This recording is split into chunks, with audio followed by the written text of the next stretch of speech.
ఆ party MLA అభ్యర్థికి sentiment tension పట్టుకుంది. ఆ ఫ్యామిలీ గెలిస్తే పార్టీ అధికారంలోకి రాదని, పార్టీ గెలిస్తే వాళ్లు ఓడిపోతారన్న సెంటిమెంట్ తో అంతా గందరగోళంగా మారిందని అంటున్నారు. ఈసారి కూడా సెంటిమెంట్ కొనసాగుతుందా లేక బ్రేక్ అవుతుందా అని ఆసక్తిగా ఎదురుచూస్తున్నారు ఓటర్స్ అంతా. ఇంతకీ ఎవరా నేత, ఎక్కడదా కదా? గోదావరి జిల్లాల వాణిజ్య కేంద్రం రాజమండ్రి సిటీ రాజకీయాల్లో ఆదిరెడ్డి కుటుంబం కీలకం. ఈసారి ఎన్నికల్లో ఈ ఫ్యామిలీ నుంచి టీడీపీ ఎమ్మెల్యే అభ్యర్థిగా పోటీ చేశారు ఆదిరెడ్డి వాసు. బరిలో ఉన్న అభ్యర్థి గెలుస్తారా ఓడతారా అన్న చర్చ సహజమే అయినా ఈసారి వాసు విషయంలో మాత్రం కాస్త డిఫరెంట్ గా ఉందట టాక్. ఆయన గెలిస్తే ఏంటి, ఓడితే ఎలా ఉంటుందన్న లెక్కలు మాట్లాడుకుంటున్నట్టు తెలిసింది. అందుకు కారణం ఓ బలమైన సెంటిమెంట్ అన్నది లోకల్ టాక్. ఇప్పటిదాకా ఆదిరెడ్డి కుటుంబం నుంచి ఎవరు గెలిచినా ప్రతిపక్షంలోనేనట. ఇదే రాజమండ్రి పొలిటికల్ సెంటిమెంట్.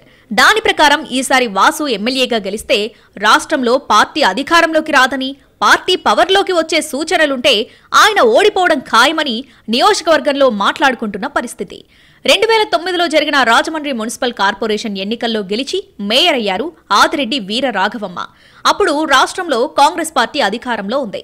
తర్వాత ఆదిరెడ్డి కుటుంబం వైసీపీలోకి మారిపోయింది. 2013లో ఆదిరెడ్డి అప్పారావు వైసీపీ నుండి ఎమ్మెల్సీ అయ్యారు. గోదావరి జిల్లాలో ఓ బీసీ నేతకు ఇవ్వాలన్న కోణంలో అప్పారావుకు ఛాన్స్ దక్కింది. అప్పుడు కూడా రాష్ట్రంలో కాంగ్రెస్ పార్టీనే అధికారంలో ఉంది. ఇక 2014లో టీడీపీ అధికారంలోకి వచ్చిన తర్వాత ఆదిరెడ్డి అప్పారావు తిరిగి టీడీపీలో చేరిపోయారు. ఆ తర్వాత జరిగిన 2019 ఎన్నికల్లో అప్పారావు కోడలు దివంగత నేత ఎర్రన్నాయుడు కుమార్తె ఆదిరెడ్డి భవానీ టీడీపీ ఎమ్మెల్యేగా గెలిచారు. అప్పుడు టీడీపీకి పవర్ పోయి వైసీపీ అధికారంలోకి వచ్చింది. దీంతో భవానీ విపక్ష ఎమ్మెల్యేగానే ఉండాల్సి వచ్చింది. ఇప్పటిదాకా ఆదిరెడ్డి కుటుంబ సభ్యులంతా ఏదో ఒక రాజకీయ పదవి పొందారు. ఇక మిగిలింది భవానీ భర్త ఆదిరెడ్డి వాసు ఒకరే.